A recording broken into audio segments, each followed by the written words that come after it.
Shalom Bapak Ibu yang dikasihi oleh Tuhan. Pada pagi hari ini kita akan membaca dan merenungkan kebenaran firman Tuhan melalui program podcast Makanan Rohani. Mari kita siapkan hati dan pikiran kita.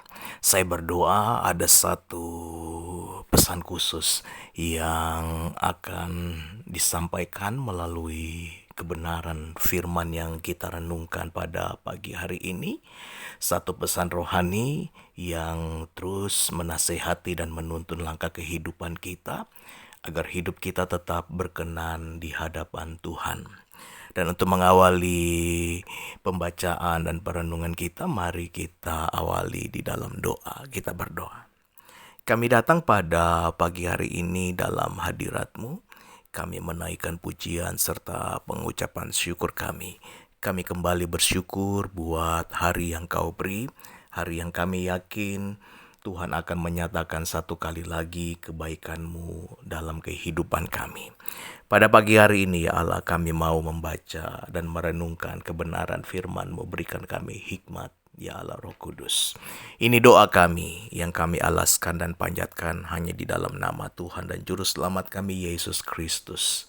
Haleluya, setiap kita berkata amin. Mari kembali kita buka kitab 1 Yohanes pasal 2. Renungan kita kali ini terdapat di dalam ayat 3 sampai ayat 5. Nah, firman Tuhan menuliskan demikian. Dan inilah tandanya bahwa kita mengenal Allah, yaitu jikalau kita menuruti perintah-perintahnya. Barang siapa berkata, "Aku mengenal Dia," tetapi ia tidak menuruti perintahnya, ia adalah seorang pendusta, dan di dalamnya tidak ada kebenaran. Tetapi barang siapa menuruti firman-Nya, di dalam orang itu sungguh sudah sempurna kasih Allah. Dengan inilah kita ketahui bahwa kita ada di dalam Dia. Berbahagialah mereka yang mendengar dan melakukan setiap apa yang dikatakan kebenaran firman Tuhan. Jadi bukan mendengar untuk melupakan, melainkan sungguh-sungguh melakukannya dalam kehidupan sehari-hari. Tema renungan kita pada pagi hari ini adalah hidup dalam ketaatan. Bapak Ibu yang dikasihi oleh Tuhan, kalau kita ditanya sebagai orang yang percaya, apakah kita mengenal Allah? Tentu jawaban kita sangat variatif ya. Ingat bahwa tahu tentang Allah itu belum tentu mengenal Allah. Tahu banyak tentang Injil, tapi belum mengenal Injil. Pengenalan itu didapatkan ketika ada relasi dibangun, betul ya? Ya, kita tidak bisa berkata kita mengenal orang ini atau si A kalau kita hanya baru berkenalan dengan dia. Baru tanya namanya, profesinya apa, atau tinggal di mana. Perjumpaan pertama itu belum mendapatkan titik pengenalan, baru hanya sebatas tahu. Dan pengenalan itu mesti ada interaksi dua arah, ya. Nah, begitupun juga kita dengan Allah, Bapak Ibu yang terkasih. Kita tidak bisa berkata bahwa kita mengenal Allah kalau kita hanya sebatas mempelajarinya melalui kitab suci. Kita pun tidak bisa berkata kita mengenal Injil kalau kita hanya sebatas membacanya. Kita hanya dapat mengenal Allah atau kunci pengenalan akan Allah adalah dengan membangun relasi dengan Allah. Kunci kita mengenal Injil adalah dengan kita berelasi dengan Injil. Bagaimana cara kita berelasi dengan Injil? Yaitu dengan cara kita menghidupinya.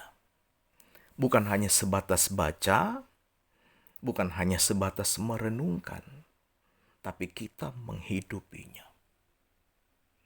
Nah, kalau kita sudah sampai ke titik pengenalan, akan sangat mustahil kita melupakan. Kalau kita berkata kita mengenal Allah, tapi kita lupa dengan Allah, maka itu bukan pengenalan. Karena pengenalan tidak mungkin menghasilkan atau membuahkan kelupaan. Ya, Bapak Ibu yang terkasih. Ya, Yakobus berkata kalau kita hanya mengamat-amati muka kita di cermin 1-2 kali, kita pergi, kita akan dengan cepat atau segera melupakan wajah kita. Bapak Ibu yang dikasihi oleh Tuhan, kunci untuk kita mendapatkan pengenalan akan Allah adalah dengan kita hidup dalam ketaatan. Jadi motivasi kita taat itu bukan karena supaya diberkati, bukan. Kita taat bukan karena supaya kita terhindar dari kutuk dan kesialan, bukan. Tapi kita taat karena kita ingin mengenal Allah. Ketaatan adalah satu-satunya cara untuk kita berelasi dengan Allah dan memperoleh pengenalan akan Allah dengan mendalam. Kunci untuk kita mengenal Injil yaitu dengan cara kita menghidupi Injil tersebut. Kita hidupi, kita lakukan dalam hidup kita, dan sangat mustahil kita akan melupakan Injil. Nah, ini pesan Tuhan bagi setiap kita pada pagi hari ini, Bapak Ibu yang terkasih. Di dalam nas renungan kita, sangat jelas ditekankan tentang yang namanya menghidupi perintah-perintah Tuhan, menuruti firman-Nya. Dengan cara kita menuruti perintah-perintahnya, dengan cara kita menuruti firman-Nya, dengan cara kita melakukan Injil, maka kita akan memperoleh pengenalan akan Allah. Saya punya moto begini, Bapak Ibu yang terkasih. Ya, lebih baik kita tahu sedikit, tapi apa yang kita tahu kita hidupi, daripada kita tahu banyak, tapi satu pun tidak ada yang kita hidupi. Jangan bangga. Banyak orang saya lihat ya Bapak Ibu yang terkasih, sangat bangga kalau dia mempunyai pengetahuan teologi yang cukup luas. Karena indikatornya bukan pengetahuan. Indikatornya adalah pengenalan. Dan pengenalan didapatkan melalui ketaatan. Ini pesan Tuhan bagi setiap kita pada pagi hari ini, Bapak Ibu yang terkasih. Mari kita menjadi orang Kristen yang bukan hanya sekedar tahu tentang Injil, tapi kita menjadi orang Kristen yang mengenal Injil. Jangan kita menjadi orang Kristen yang hanya sekedar tahu tentang Allah, tapi mari kita menjadi orang Kristen yang mengenal Allah melalui ketaatan. Kita berdoa. Terima kasih buat firman yang kembali hadir bagi kami. Berkati ya Allah setiap orang yang percaya yang mendengarkan program ini dalam nama Yesus. Haleluya. Amin.